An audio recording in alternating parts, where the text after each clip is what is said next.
श्री शिवाय नमस्तुभ्यम महाराज।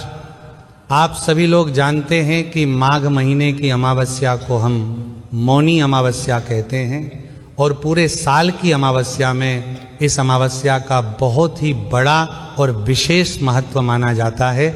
महाराज, मौनी अमावस्या के नाम में ही समझ आता है कि इस दिन विशेष रूप से जो व्रत रखा जाता है वो मौन रहने का रखा जाता है। इस दिन व्रत, पूजा पाठ, स्नान, दान, तर्पण सब कुछ मौन होकर किया जाता है, तभी हमें इस अमावस्या का फल मिलता है। महाराज, मौनी अमावस्या के दिन पितरों के लिए किया गया कोई भी कार्य जैसे तर्पण, श्राद्ध पितरों को तृप्ति प्रदान करता है। आइए महाराज, अब हम जानते हैं माघ महीने की यह मौनी अमावस्या की तिथि कब शुरू हो रही है और कब समाप्त होगी। इस बार अमावस्या तिथि 18 जनवरी रविवार को रात 12:05 से शुरू होगी। देखा जाए तो यह समय शनिवार की रात 12 बजे के बाद का होगा।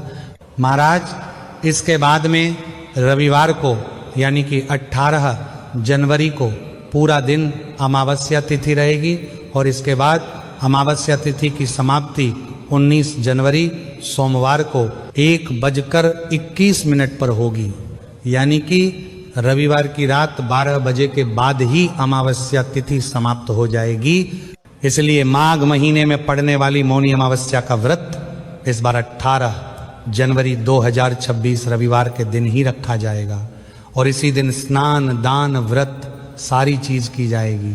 महाराज, मौनी अमावस्या के दिन सभी लोगों को सुबह जल्दी उठकर किसी पवित्र नदी में स्नान करना चाहिए। अगर कहीं बाहर के जा सके तो अपने ही घर पर पानी में गंगा जल मिलाकर स्नान करना चाहिए।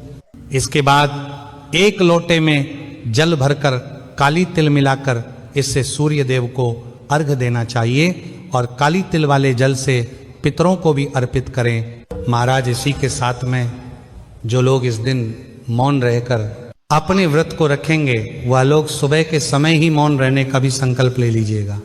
अगर आप लोग पूरा दिन मौन नहीं रह सकते तो कम से कम 1.25 घंटे का नियम लेकर मौन जरूर रहे, या जब तक आपकी सुबह पूजा ना हो जाए और आप दान पुण्य ना कर लें तब तक आप मौन ही रहे तो ज्यादा अच्छा है।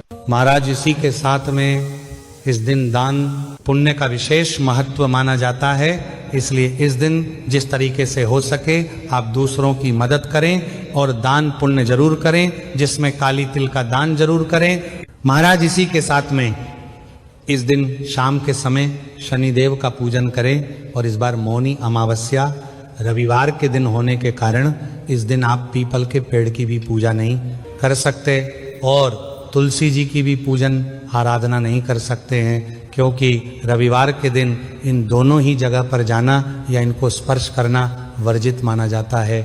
महाराज, इसलिए जो भी पीपल के पेड़ की पूजन आराधना होगी वह आपको मानसिक रूप से ही करनी होगी।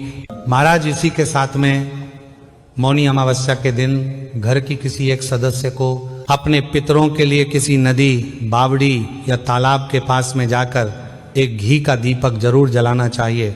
ऐसा करने से आपके पितृ आपसे प्रसन्न होते हैं, आपके जीवन में आ रही दुख और परेशानियां भी दूर होती हैं। इसके अलावा इस मौनी अमावस्या से जुड़े हुए कोई भी आपके प्रश्न हैं तो आप हमसे कमेंट करके पूछ सकते हैं और आप हमारी यह वीडियो कहाँ से देखें कमेंट में ज़रूर बताएं। श्री शिवाय नमस्तुभ्यम।